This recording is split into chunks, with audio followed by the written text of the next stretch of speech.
Hey folks, I welcome you to Python tutorial series. My name is Ajit and let's quickly jump onto it. In this tutorial, we're going to take a look at the while loop.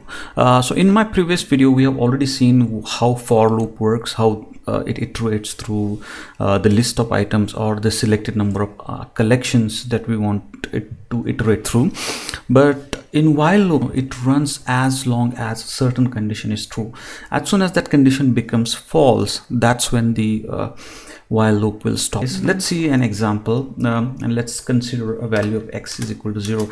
Now I want to iterate through the loop until this value becomes 10. So as long as it's not 10, I want this loop to go on and on. So the syntax is very simple. While x is less than 10, I can print x, right? And what I also wanted to do is every time it iterates, every time it goes in and prints x, I want its value to be increased by 1. So this plus is equal to means it's as good as saying x is equal to x plus 1. X plus 1. So so there is a shortcut here just to make it quick. So this is how it's going to be. So let's see what happens when we run this actual program.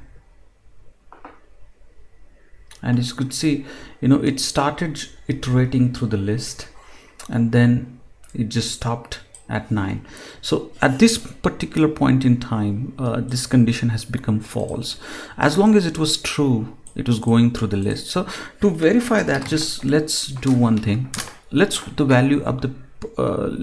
value of x at the end when the loop ends, and then whether it is true or it's false. Right, so this is the condition that we are working through.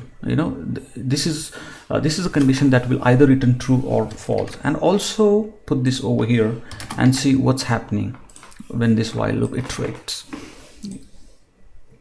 So I'm printing it now. As you could see, at 0 it is true, until 9 it is true, and that's when the while loop exits. And in this case, the loop has already exited, and in this case the value of x is 10 and that condition has become false, which is why the loop has gone it has stopped iterating through the while loop. So this is how you use the while loop. Let me give you another example. Let's say you are trying to take inputs for the input as a marks of certain subject. So there is a teacher who's trying to enter marks for each and every student, and you want to continuously iterate until the value turns quit or something like that. So let's take an example.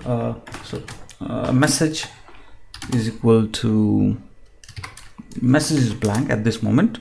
Okay, so while message is not equal to quit or simply q,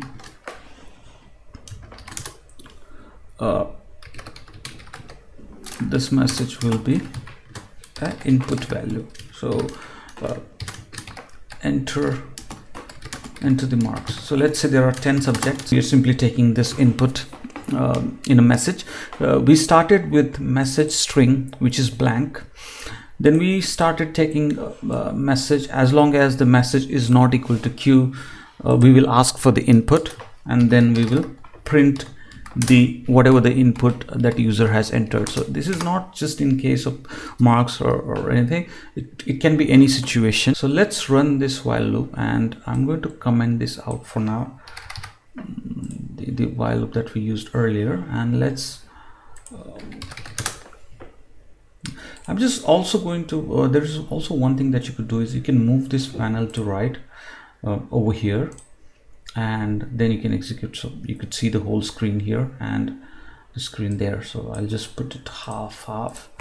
So the hello world, right? So oh sorry, I think I didn't save it. Let's clear the console and hello world. So enter marks 10, 10, 20, 30, and it's going to keep on asking until we hit Q. As soon as you hit Q, it will just go out of the loop. So this is how while loop works. At this particular time, this condition has become false. So this condition, it's not equal. So as long as this value is not equal to Q, it will keep on going. So this is how you could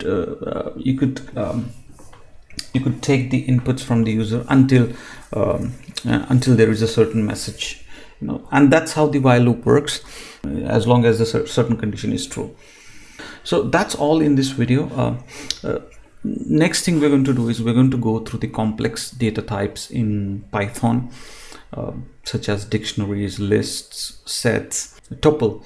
So these are the types, these are the compound data types which we haven't seen yet, and that's going to be our next tutorial. And that is when we are going to take a deeper look into for and while loops as well, because in order to iterate through a list of items or through dictionaries, we certainly need a loop to iterate through that list. That's all in this tutorial.